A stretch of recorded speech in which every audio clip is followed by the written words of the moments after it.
Hey, what's going on, everybody? Welcome back to the channel. Today I'm getting blown all over the place. We've got 20 to 30 mile an hour sustained winds and 40 mile an hour gusts.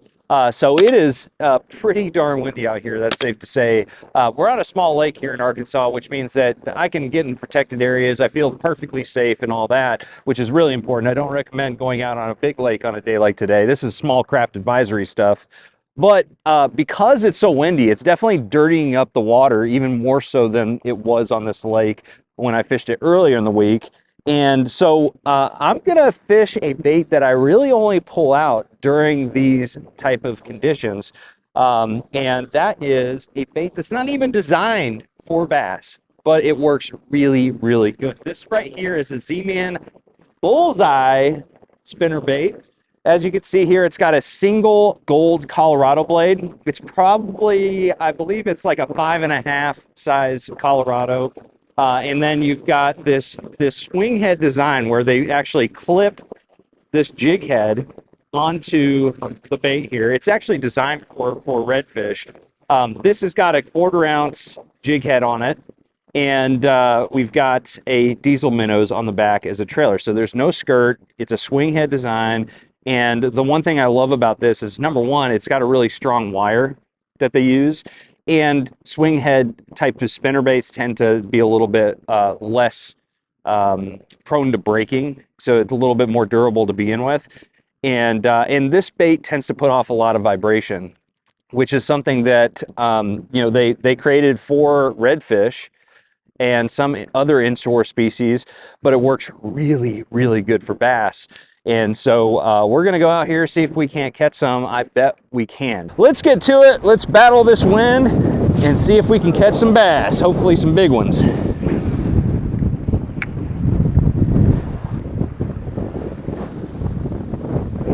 Oh, golly. Just got demolished, like 2 casts in. I think this is gonna be pretty good. I think it's going to be pretty darn good. I love fishing this spinnerbait. It's been kind of a secret.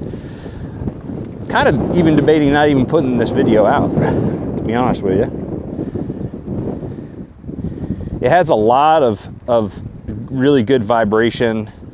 That Colorado blade obviously is going to put off a lot of vibration, but just also the wire that they use really translates a lot of vibration as well. And I do like the fact that you're not using a skirt, you know.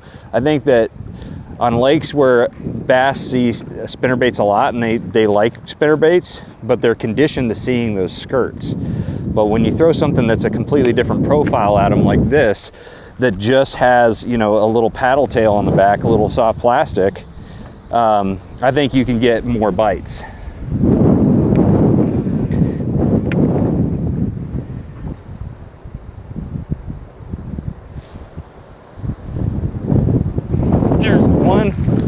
Little guy,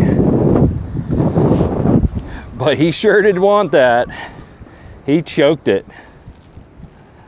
I really like putting either a minnows or a diesel minnows trailer on this as the main bait on there. And I didn't really talk about the tackle yet, but let's go over it real quick. This is going to be a type of technique where I'm going to be fishing it in dirtier water in general. I really will never throw this in clear water. So I'm not worried about line shy fish. You know, I want heavy line, so I use 20-pound test, Seaguar Tatsu, or Red Label. You know, it really doesn't matter. You don't need a double structure fluorocarbon, the real expensive stuff to fish this, because you're not really worried about having a smaller diameter or any of the other benefits of one of the more expensive ones. So Red Label will work. The inexpensive fluorocarbon, as long as it's strong, it's got good abrasion resistance. As far as the rod that I use, today I just put it on a 7.3 medium heavy Versa Series rod.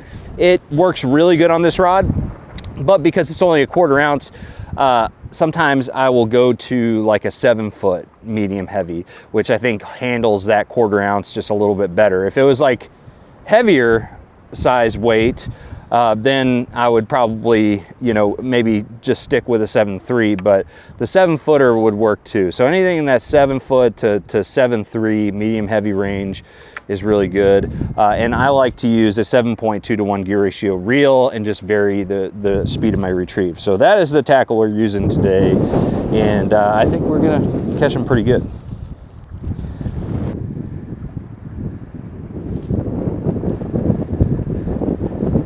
There he is. A little bit better fish. Not a giant, probably a buck. Once again, ate it.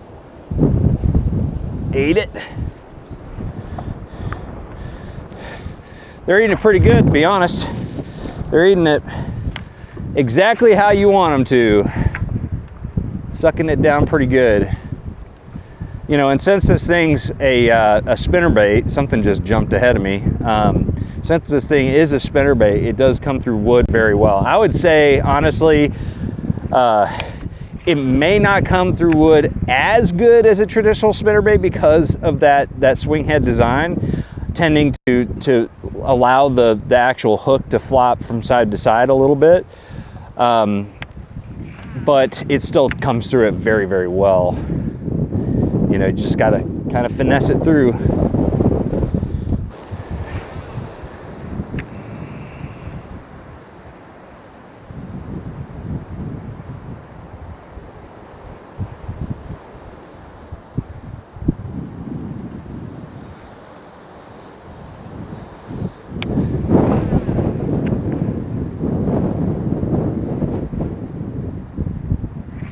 There he is. All right. You know what? Another thing I really like about this spinnerbait in windy conditions like we have today is the fact that it's for its weight size. You know, being a 1/4 ounce weight, it casts really good in this wind, and the reason for that is because it really creates less drag. So it kind of folds. You know, a regular spinnerbait is rigid, you know, so it's like it may fold a little bit, compress a little bit on the cast, but for the most part, it's, you know, it's catching a lot of wind, so it's hard to cast into the wind. But this one will fold, you know, together, create less drag, wind resistance, and also doesn't have the skirt material to create even more wind resistance. So it casts really, really well. So I can fish this 1/4 ounce bait in a situation where a 1/2 ounce spinnerbait would be pretty difficult to cast into the wind. So that's another reason why when it gets really windy and dirty like this, like we have today, this is a really good option for you. And I fish it a lot.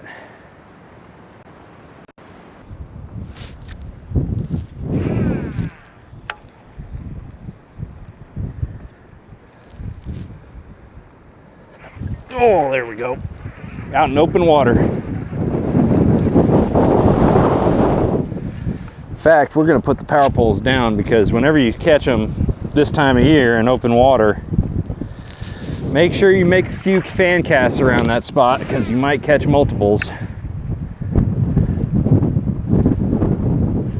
One thing when it comes to fishing this spinnerbait is that I really just crank it in. I don't do anything funky with it. I don't snap the rod tip, any of that stuff. I just slow roll it, you know. I might vary it and have kind of a slow to moderate retrieve, but that really just depends on the depth range that I'm fishing. They're definitely eating this thing pretty good today. Let's see if we can catch a bigger one though.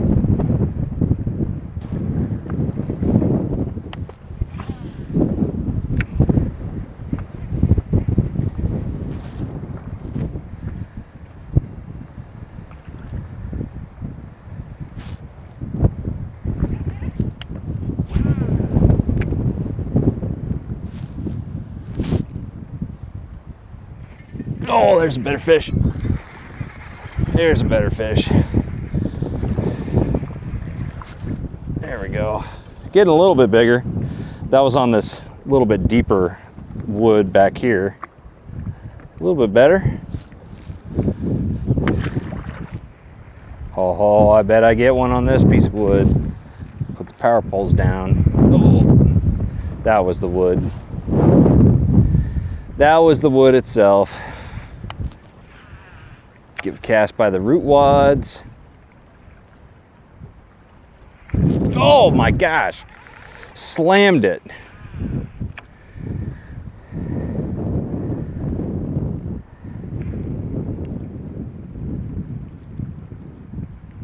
There he is. Good fish. Good fish. Best one yet. Close to 3 pounds. Look how he ate that thing. Look at that. Quite literally hit the bullseye. Oh, dude, that was so much fun. Decent fish. Decent fish, getting better. Kind of called my shot on that one. That one looked like a good piece of wood right there. There's actually 2 laydowns. That one I casted right in between the root wads of those 2 trees. And that's when I got that bite.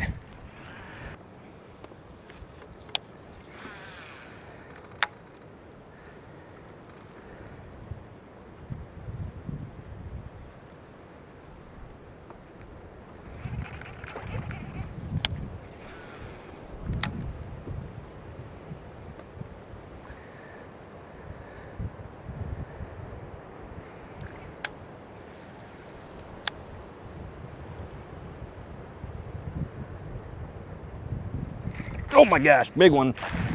Big bass. There we go. That's a good one. Let's get away from this wood. He ate it good. Choked it. Choked it. Oh my gosh. Yeah, baby. That's a good fish. And look how he ate that bullseye spinnerbait. Oh my gosh. That is so awesome. Look at that. Choked it. I mean, you think he wanted that? You think he wanted that? Gosh, I don't know if I can get it out without pliers. Yeah, we're gonna need pliers for that. Beautiful fish, man. Holy cow. What a great catch. Woo, man. She just absolutely choked that thing. All right, we're gonna put her back. All right, guys, so you get the point. The bullseye just flat out can catch them, especially under these circumstances. Heavy wind, low visibility water conditions. When the bass need vibration, they need a little bit of flash. This is a really good one to use, and it's just a little bit more durable. And overall, I think it gives them something different to look at. So even though it was designed for redfish in mind, it catches a ton of bass. So anyways, guys, if you're interested in purchasing the bullseye or any of the tackle that I talked about today, I'm going to be putting affiliate links in the description below. That is a great way to support the channel. So if you're looking for a great way to support the channel, use those links and also hit that subscribe button if you like the content. So thank you guys for watching. Make sure you like, share, subscribe. I'm going to see you out on the water. Trust the process.